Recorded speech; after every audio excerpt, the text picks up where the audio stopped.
The encounter with the king. Daniel's journey to understand Pelé. Daniel had always been fascinated by history. As a 36-year-old historian and university professor, he had spent much of his life immersed in books and archives. But there was something deeper in his journey, the desire to experience history firsthand.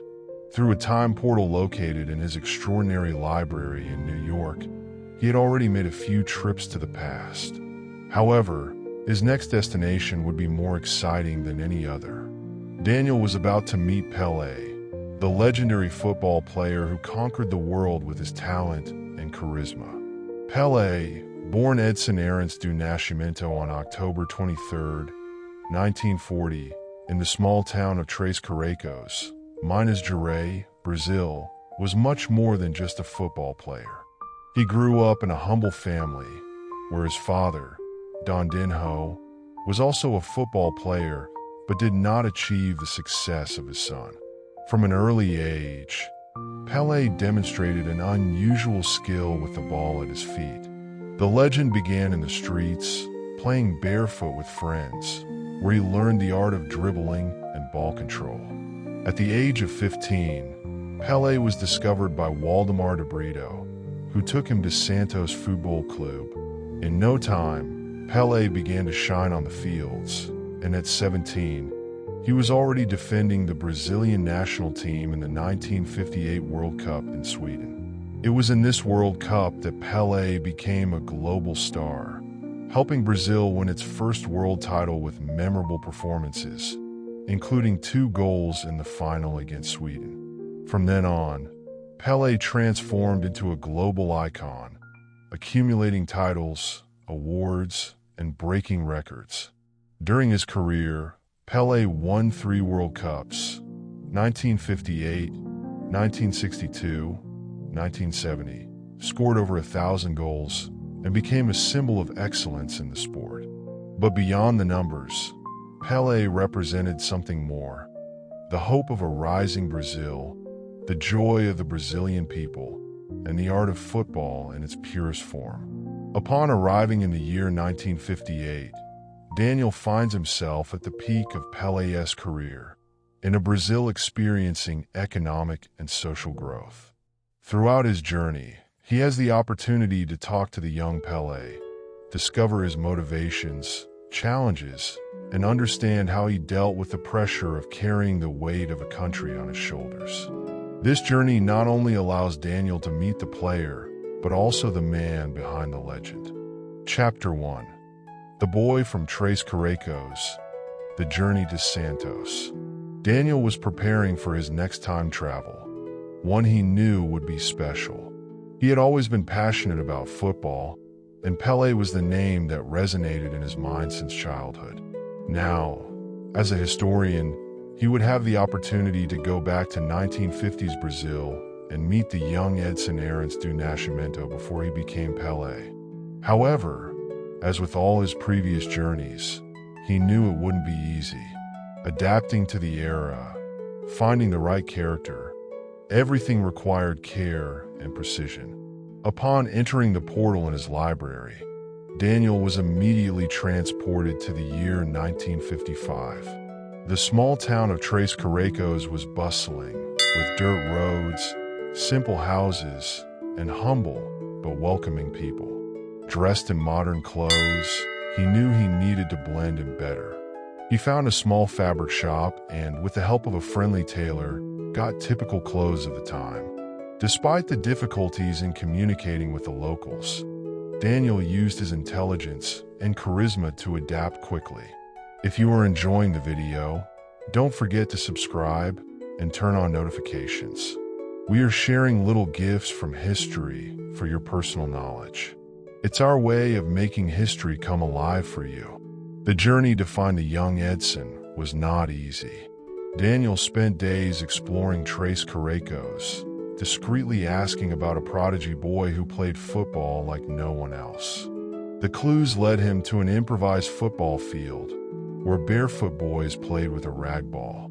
There he was, a skinny boy with bright eyes and a contagious smile. Daniel approached, feeling the weight of the moment. "Are you Edson?" Daniel asked, trying to hide his excitement. "Yes, I am." "Who are you?" the boy replied with a curious look. Daniel smiled and said, "I am someone who greatly admires your talent. Can I watch you play?" From that moment on, Daniel began to follow the young Edson in his routine. He saw up close the difficulties the boy faced, from the lack of resources to the challenge of balancing studies with football. One day, while they were sitting under a tree, Daniel asked, "Edson, what do you most desire in life?" The boy, with surprising maturity, replied, "I want to be the best football player in the world and make my father proud.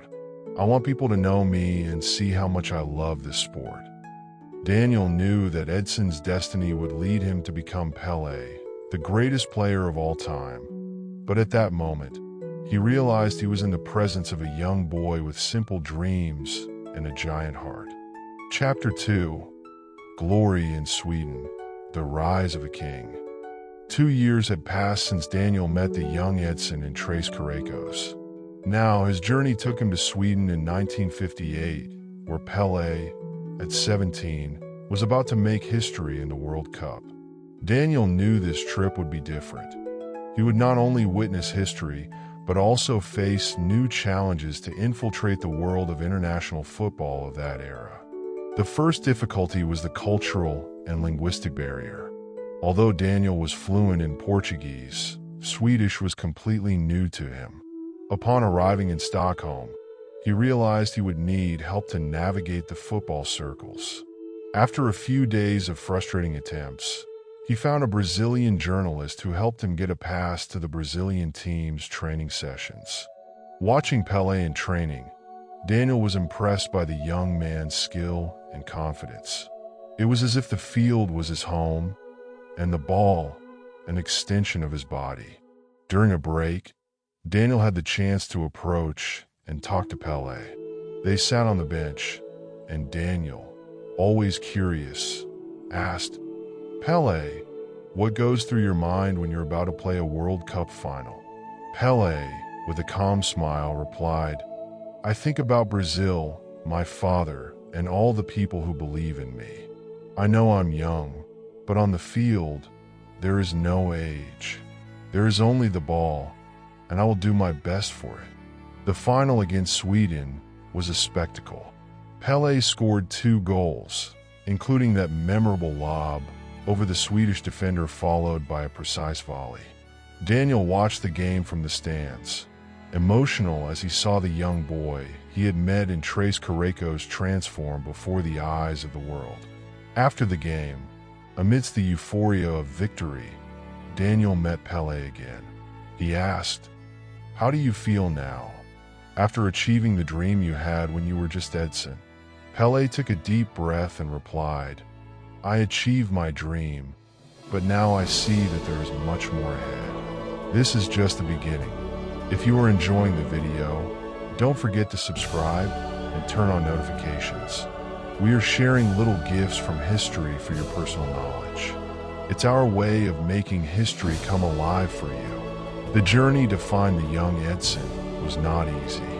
Daniel spent days exploring Tres Caracos, discreetly asking about a prodigy boy who played football like no one else. The clues led him to an improvised football field, where barefoot boys played with a rag ball. There he was, a skinny boy with bright eyes and a contagious smile. Daniel approached, feeling the weight of the moment. "Are you Edson?" Daniel asked, trying to hide his excitement. "Yes, I am." "Who are you?" the boy replied with a curious look. Daniel smiled and said, "I am someone who greatly admires your talent. Can I watch you play?" From that moment on, Daniel began to follow the young Edson in his routine. He saw up close the difficulties the boy faced, from the lack of resources to the challenge of balancing studies with football. One day, while they were sitting under a tree, Daniel asked, "Edson, what do you most desire in life?" The boy, with surprising maturity, replied, "I want to be the best football player in the world and make my father proud. I want people to know me and see how much I love this sport. Daniel knew that Edson's destiny would lead him to become Pelé, the greatest player of all time. But at that moment, he realized he was in the presence of a young boy with simple dreams and a giant heart. Chapter 3: Brazil and Pelé, a symbol of hope. After the victory in Sweden, Daniel knew that the next stage of his journey would take him back to Brazil. The year was 1962, and the country was at a crossroads. Pelé, now a national idol, was not just a football player. He was a symbol of hope for a growing country, but also one with deep economic and social challenges. Brazil was changing, and Pelé was at the center of these transformations. Daniel arrived in Rio de Janeiro, where Pelé and the Brazilian team were preparing to defend their world title in Chile. The city was vibrant, but there was also an air of uncertainty. Pelé was Brazil's great hope, but an injury in the second game of the World Cup put everything at risk. Daniel closely followed the team, saw the country unite around its team, but also witnessed the pressure Pelé faced. On a calm afternoon at the hotel where the team was staying, Daniel managed to have a private conversation with Pelé. Sitting on a balcony overlooking Copacabana Beach, Daniel asked, "Pelé, have you ever thought about giving up? About stopping carrying all this weight on your shoulders?" Pelé, with his eyes fixed on the horizon, replied, "Sometimes I do.